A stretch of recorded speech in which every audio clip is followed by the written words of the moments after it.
More and more people are getting evicted from Section 8 housing because they cannot suck off the teat of the government any longer. For me, I've seen generation after generation of people taking advantage of the system, and now it seems like in America we've subsidized single motherhood where women would rather marry the government than marry a man. Let's get straight off into this. Eviction work, we come in, we set the stuff out. So I'm getting evicted? That's what I'm here for. Okay, well, I'm putting myself in the strip club.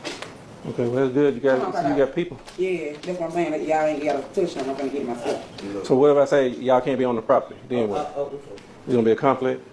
Why we can't be on property? Okay, I'm not going to do that. There ain't going to be no conflict. I'm peaceful. I'm asking. Because the more people moving, the easier. Yeah. But you can't give me no direction, tell me what I'm going to do. Because we doing an eviction. You don't live here. When I show up, you don't even live here. You trespassing. You on private property trespassing. Everybody on their property go to jail. Something new to me. That's what I'm trying to explain. So you ain't in no position to say what's going to happen. But I understand this situation. It's a tough situation. I'm not here to bring no heartache on nobody. I just don't want you just can't disrespect me, talking crazy. I'm talking crazy. Just like my woman. She talks the same way. You know what I'm talking about? She's the same way. So, and look, the place is trashed. Most of the time with these Section 8, I did a video where there was a landlord talking about it, and he owns only Section 8. And most of the time, they just trash the place. They don't respect the space at all. I'm going to work with you, though. Right. But we here to work together, you know what I mean? We ain't here to add on top of what already is going on. But we still have to work. It's going to be better anyway for everybody to bring it out instead of just trying to let y'all two move everything. You know.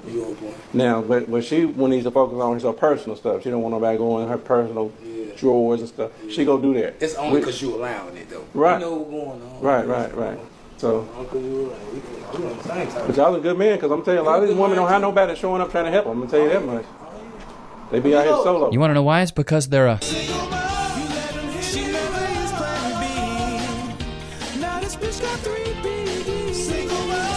Because they're all single moms. You got a house full, too. Did you go to court over it? No, I didn't. I ain't been to court. I ain't been nowhere, so that's why I ain't on none of this. That's why I'm saying this. I always agree with me. I ain't know none of that, none of this. I ain't been to court. I ain't been nothing. All I got was a phone call today. Okay, man, I can have them start on the room when you working on something else. You want them to start on the kitchen? Nah, they can get the bed. Y'all come on back here and start in the back. But just get anything personal. You got money, cell phone, nah, they can just get anything you want to get hold to yourself. What I don't get is how do they even have all this stuff? This house is full of stuff. You're using money that you're getting from the government to buy all these things. You're getting subsidized housing. You're probably getting food stamps, EBT. So your food is free. Your housing is free. How are you getting all these things to put in your house? How do you have a nice bed? How do you have a TV? How do you have these things?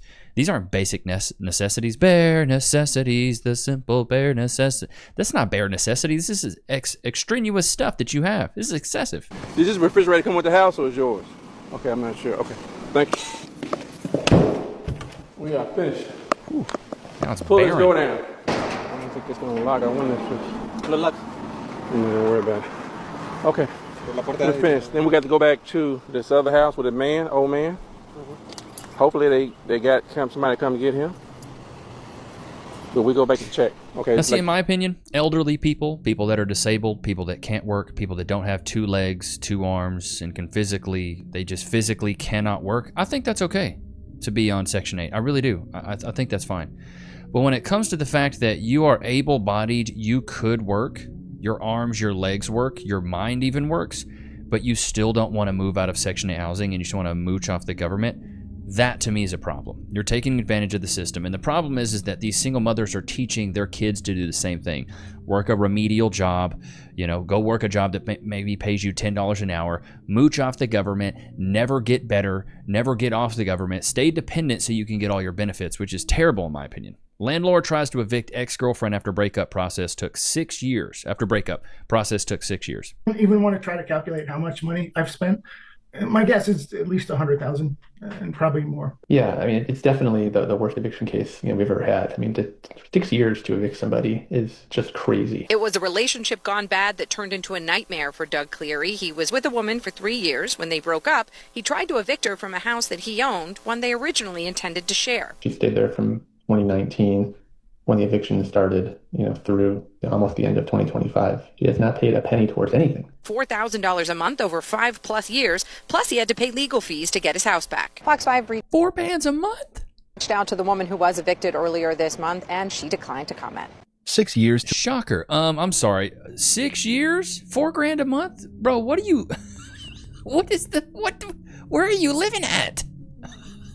£6 a month? That's a lot of coinage. How are you? What? 4 bands a month, chat? Chat, is any of y'all's mortgage 4 bands a month? Dude, that's so much. That's double what mine is. More than double. Mine's $1,800 a month. Mortgage. 3-bed, 2-bath house, 1,200 square foot. I live in a small home, dude. I don't live in a big mansion. You guys might think I'm rolling in the dough and I'm spending all this coin, but I'm really not. 90 days. Some of you will be shaken to the core and snap back into reality. What am I talking about? I'm talking about you are about to be paying rent like everybody else. If you are a lifelong recipient of Section 8, you will be shaken to the core. What is happening? The Trump administration is cracking down on every single one of you who are a lifelong recipient of this program. There are new directives now that not only sends guidelines on how recipients are receiving Section 8, they are telling you you're about to start put pen on paper and send those application in, because in 30 to 90 days, you are going to have no more Section 8 and pay your rent like everybody else. So there's also new directives that the Public Housing Authority to provide within 30 days full accounting of their tenants, including proof of citizenship. Yes, that means no illegal aliens on Section 8. And let me tell you, that is the best news.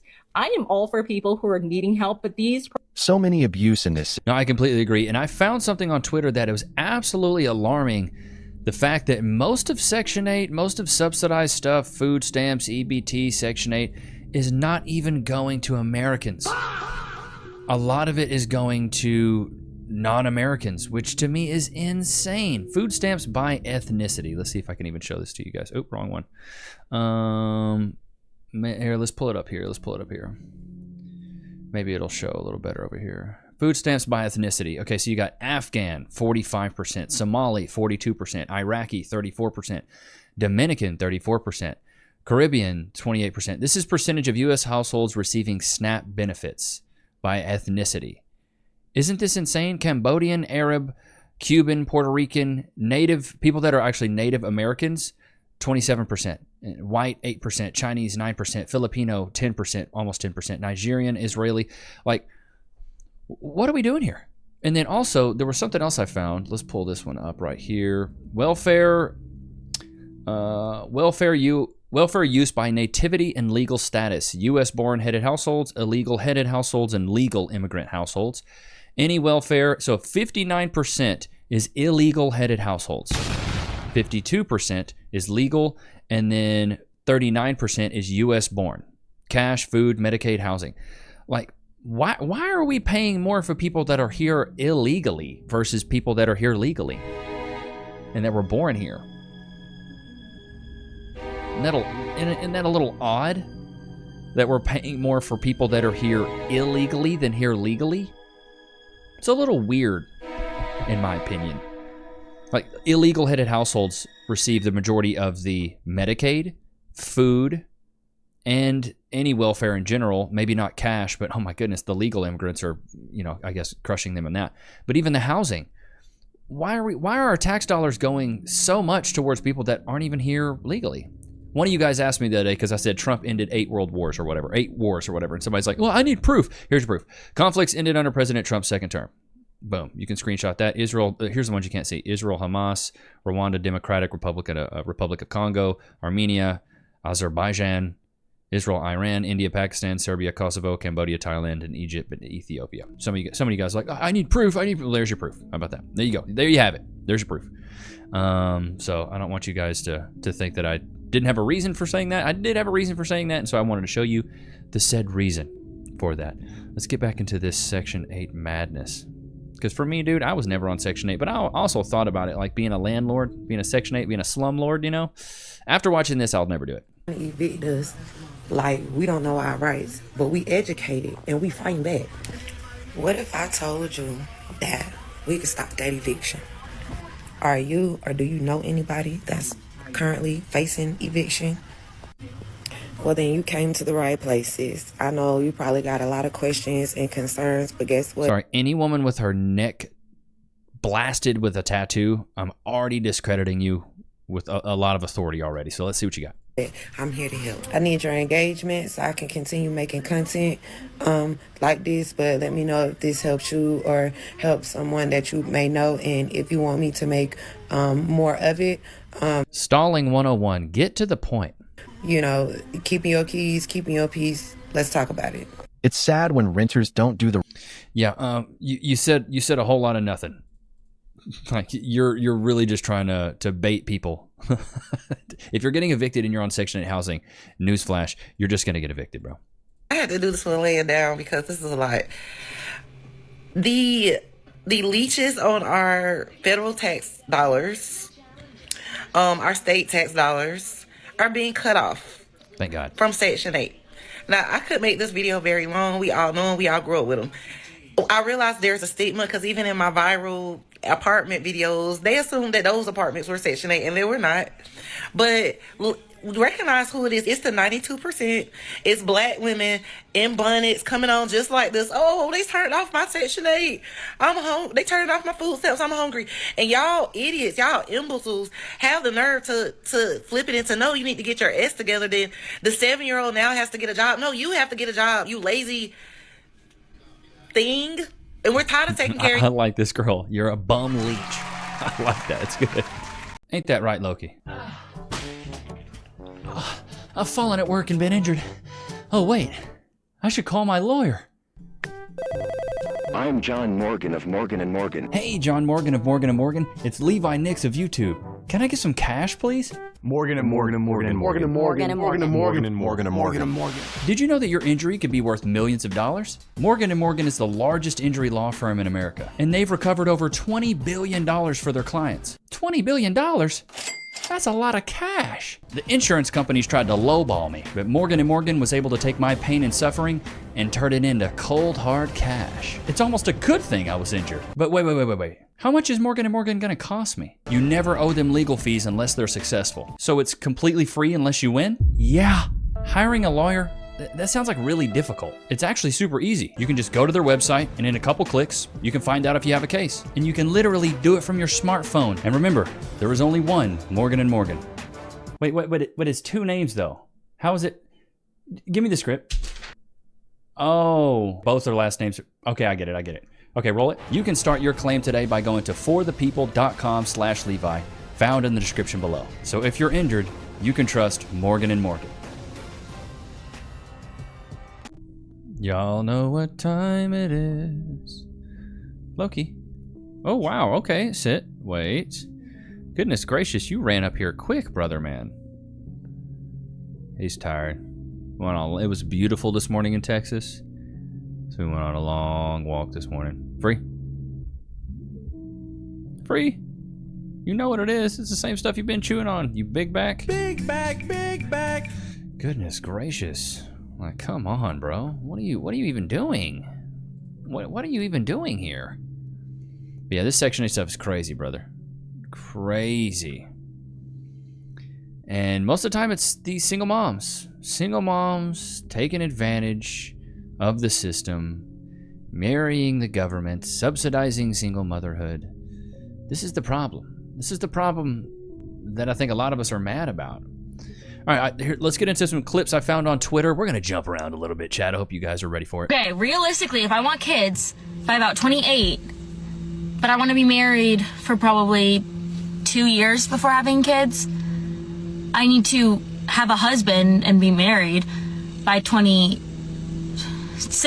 Wow, good math. Stupid. I'm pretty slow, and I could realize that way quicker than that. And then I'm going to be engaged for probably about a year, you know, to plan the wedding and do all that stuff. So I need to be a fiance. I need to be engaged by 25. By 25, but yeah, here you are at 23 and you're just a runner. She's a runner, she's a track star. I don't know how old she is, it just fit. But then, you know, usually before you get engaged, you're probably dating the person for about 2 years. I feel like that's a good amount of dating someone. That means that I'm gonna have to basically meet this person by 23? 22? I mean, it's a good idea, you know, especially if that's what you want your life path to be. You're going to have to hunker down and find somebody you want to be with. Yeah, pretty basic there. Wait a second. I'm very much single. So how is this gonna work? Because my plans are getting a little, like, I actually have to meet someone tomorrow to have this be my life. See, and I think a lot of modern women are, if they did the math, they would realize how cooked they actually are. Because that's good math, right? Dating somebody for a couple years, getting engaged for a year, then getting married, and then maybe a year after marriage you have kids. So you're talking about 4 years off rip being with somebody, right? And that's if you do it quickly. I dated Cass for 7 years. Look, are you okay back there? Sorry, I just heard you sniffing. Because I don't put a shot collar on you. I just check on you. I talk to you like a actual human with a heart would do. Hassan, excuse me. But I think if a lot of modern women actually did this math, they would realize how actually cooked they are. Because a lot of times women will just think that it's just going to happen. My knight in shining armor will just find me, and before you know it, I'm married with children, and he'll be a billionaire and make $300,000 a month and be 6'5" and jacked and be rich. Like, oh, come on, stop it. Stop it. The likeliness that you're going to marry a man that makes $1 million a year is about the same likeliness I'll be able to dunk on LeBron right now. It's just not going to happen. It's like a pregnant woman on welfare. It just won't happen. It doesn't work. It doesn't work. I don't see, like, I hope that more of these women start to realize this. But there's a chart here that I want to show you guys. This is teen pregnancies. Percentage of young adults who are parents 2010 versus 2023. In 2010, as you can see, it's pretty, you're looking at 14, almost 15% of teenagers, 15%, and like a lot of the country's red, but it's like now it's really yellow. Barely any kids are getting pregnant, which is probably a good thing that we don't have teen pregnancies, because a lot of times with teen pregnancies, these kids aren't married. They're not married. But this is the math that modern women need to start doing. They need to start doing this math so they realize that the time clock is a ticking. It's a ticking a big time. And you got to be careful with what you do and how you spend those early years of your life, ladies. This is why I say from the ages of 18 to 24, women have their highest real estate value, their highest sexual marketplace value, their highest relationship marketplace value. And that's the time that you need to sell. That's the time where you need to really get in there. You need to get in where you fit in and find a man. Or at least find a man that you're worthy of courting, both sides of it. But so many women think they have so much time when you really don't. Like, you've got a biological clock. And let's break it off into, I haven't talked about this in a while. Let's talk about attraction really quick. So you have your sexual marketplace value and your relationship marketplace value. This is how I give women a number, 1 through 10. You can't use 7, fresh face out of the shower, your natural hair, your natural face, how you look, 1 through 10. So let's say you give a woman a sexual marketplace value. I always use this example. She's a corn star, right? She can do everything in the sheets. She can bend you up like a pretzel. She can do tricks on it, all the works. You give her a 10 out of 10 in the sheets because she's a freak, right? She knows what she's doing. But her relationship marketplace value is a 0, straight 0. You average those two numbers out, and then you would get a 5 total. So let's take another chick, right? Maybe she only has 10 bodies, and she's kind of hot. So her sexual marketplace value may be like let's say a 6. And her relationship marketplace value maybe is an 8. You average those two numbers together. I don't know what it is. Probably around a 7, right? Let's just put her at a 7. That's how you need to be looking at these women when you're going to date them. Look at their sexual marketplace value, their SMV, and their RMV. Put those numbers together and see what you have. Because if a girl's really hot, she's been ran through like a set of stairs. She's a runner, she's a track star. Been sprinted through, got a ton of bodies. And you're like, I really love her, I think she's the one for me. I really do. She likes apples. I love apples. These girls really know how to pull guys. It's like the stripper psychology, like the stripper ideology. The strippers know how to talk to men and speak to their most like primal animalistic desires. You guys have been to a strip club. These women can speak to you like they're bucking you with their eyes. They know what they do. I call them eater eyes. A woman looks at you and you can tell she's an eater. I can tell. You just look like, she's an eater. These women know how to speak to that natural, that like primal, animalistic side of a man. But a woman that's innocent doesn't know how to speak to that side of a man, right? But she speaks to the more softer side of the man, looks at you as a point of authority. Be careful with women that are eaters because they know how to pull you in with the cooter. They know how to do that. They can pull you in real quick with the coochie, real quick. So you got to be careful. It's good to be attracted to her, yes, but you always got to look at her relationship marketplace value as well. You always have to look at that. So let's get into another clip here. We've got, so apparently some of these women are talking about there's going to be a mass blackout to try to crash the economy from November 25th to December 2nd.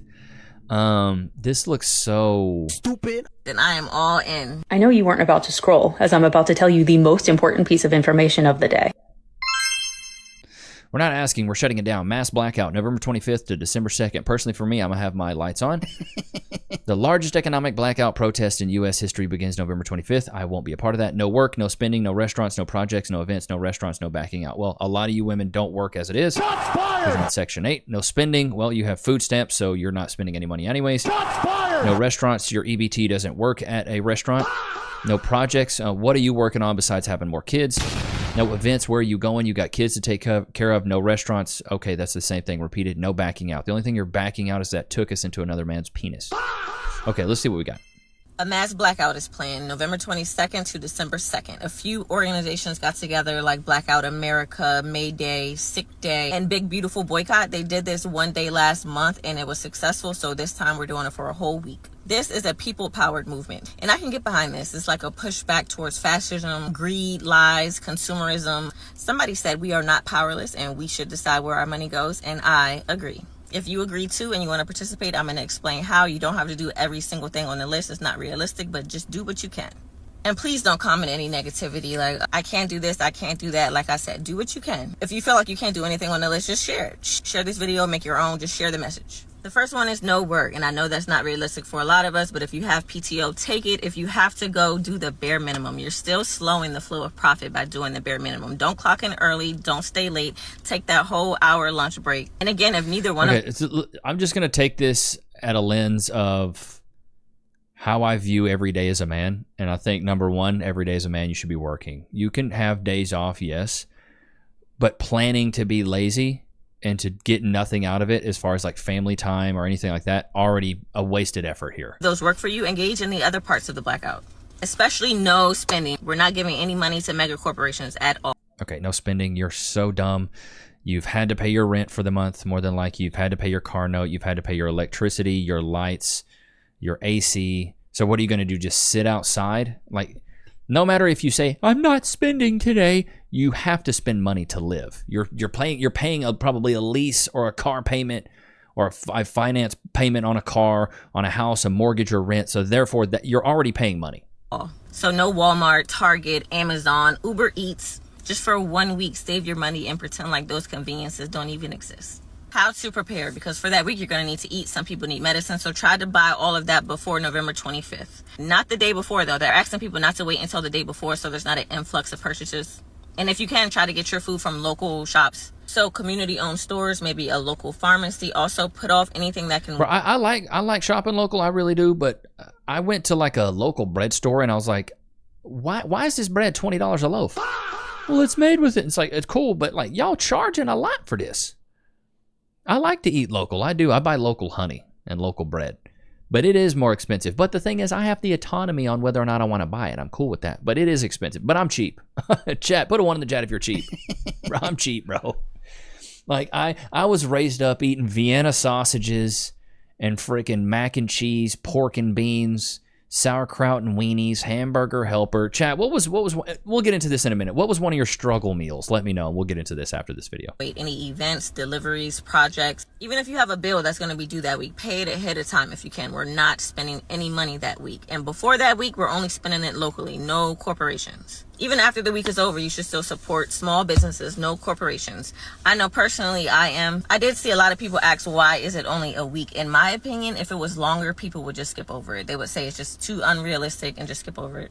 And if enough of us actually do it, 1 week will definitely hit them where it hurts for sure. You know, today, right now, most stores, a lot of stores allegedly are raising their prices just so the sales, the Black Friday sales, Cyber Monday sales will seem so much better. You shouldn't support that type of manipulation anyway. Most of us fall for it every time. That's why they keep doing it. But it's time to stop. It's literally our consumerism that fuels this exploited system. And the way to make it stop is to stop fueling it. Stop engaging. Stop giving. 1 week's not going to do anything. I think y'all realize that, right? This is like saying, hey, everybody go skip the gym for a week, or go to the gym for a week and let's see if anything changes. Nothing's going to change. Them your money. It's time to take our power back. My heart is so happy seeing all these people canceling. I'm sorry. It's so hard to take her seriously with the hand tattoos and the ridiculous, just her look is ridiculous. Okay, let's go back to struggle meals before we got into that stupidity. Stupid. Excuse me, Chad. One of my struggle meals, hamburger helper. I probably had every flavor by the time I was 13, bro. Hamburger helper. I ate the Vienna sausages out of a can. Pimento cheese sandwiches. I don't know what it was with my grandma. Every time I went over there, bro, she had pimento cheese. Slapped that in between some Wonder Bread and some Lay's with no salt because they was old. Bro, it slapped. At the time, slapped. I remember one time my grandma had a bunch of prunes in her refrigerator. It's like, Grandma, what are these? Oh, those are prunes. They help you poop. I was like, oh, okay. And I ate like half a jar. Boy, I was stuck to that toilet all day. I was like, oh, these are really good. I did the same thing in college. I had a lot of apricots. We went to like a gas station, and I ate gas station apricots. Really good idea. Smart move on my part. 200 IQ. And yeah, needless to say, my cheeks were glued to a toilet almost the entire day. So it was rough. It was really brutal out there in those streets. But let me know, what was your struggle meal? Did any of you guys have a struggle meal?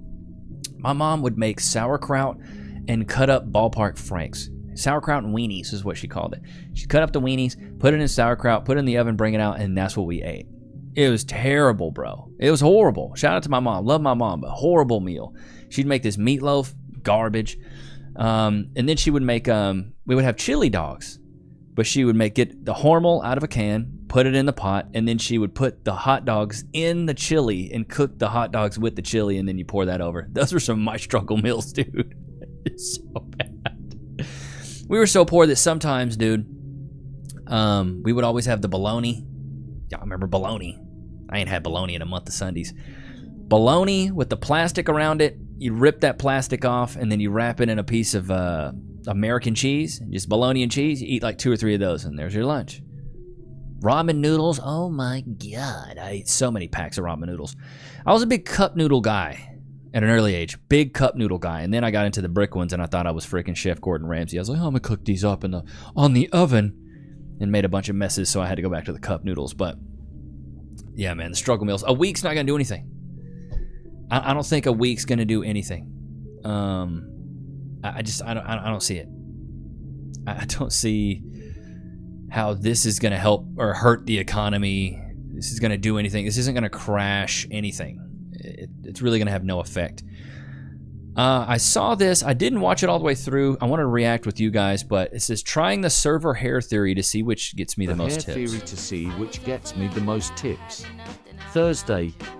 Thursday she did braided pigtails. Okay. Cute. Tips, $191. Not bad. $27 an hour. Really not bad. Friday, bubble ponytail. Okay, not bad. Not bad. Tips, $160. Okay, not too bad. 22 an hour. Okay. Saturday, braided ponytail. That's an interesting one. Okay. Unique. Tips, $220. Interesting. 27 an hour. Okay. Sunday, a low pony. Oh, she hit him with the low pony. That's tips, $81. Don't ever hit him with the low pony. $11 an hour. I've heard that pigtails actually make women more money, so I don't know if anybody's a server and can back that up, shoddy. But speaking of backing it up, this chick right here, bro, not sure if she passed or not. Nope, you're stopping. Why do you have to stick it all the way down your throat, shoddy? It's not even close. You're stopping. You don't have to put the whole tube in your mouth again. Just wrap your lips right here and seal it. So don't open your mouth like that. Just too big. Yeah, way too big. All right, just put it in your lower. Just put your lips right there. Don't open your mouth. Just put your lips right there. I feel dehydrated. I know. Right there. Don't open your mouth. You don't have to open your mouth like that. Right there. It has to be way longer than that. All right.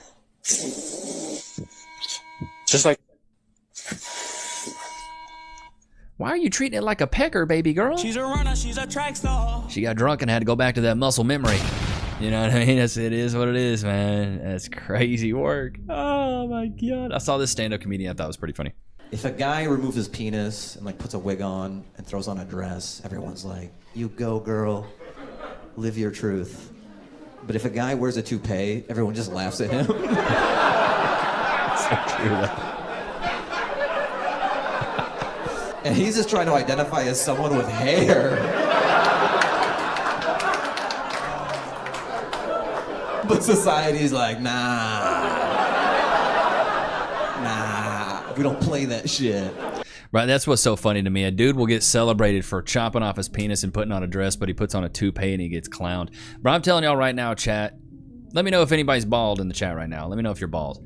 For me, dude, my hairline starts running back like Randy Moss at the last Super Bowl he was in. I'm going to Turkey and getting my stuff implanted. I'm not playing that. I have to have a hairline. My forehead is too big, brother. Already got a 9 head. Chat, imagine me bald. Imagine me bald. 15 head. 16 head. My forehead would be all the way to the back of my earlobes. I would always look like Megamind. I would look like I have a lot on my mind. A billboard of forehead skin. You know what I mean? Like this, it'd be too much. I can't, I only, this is as much real estate as I'm willing to put up for the forehead. I don't know if I could afford to have any more. I gotta have a hairline at this point. And luckily I'm 35 and am I receding? Chad, am I receding? Right here? Oh my God, I'm cooked. I didn't even book my freaking flight to Turkey now. I'm cooked, Chad. I'm so cooked. But Chad, I'm telling y'all, bro, hey, and here's the thing though. If I couldn't afford to go to Turkey, which I'm hoping I can, I'm hoping it's a little bit cheaper by then. I hope it's about the price of 2 Labubus. I'm hoping I can go, but if I couldn't, bro, I'm getting that toupee.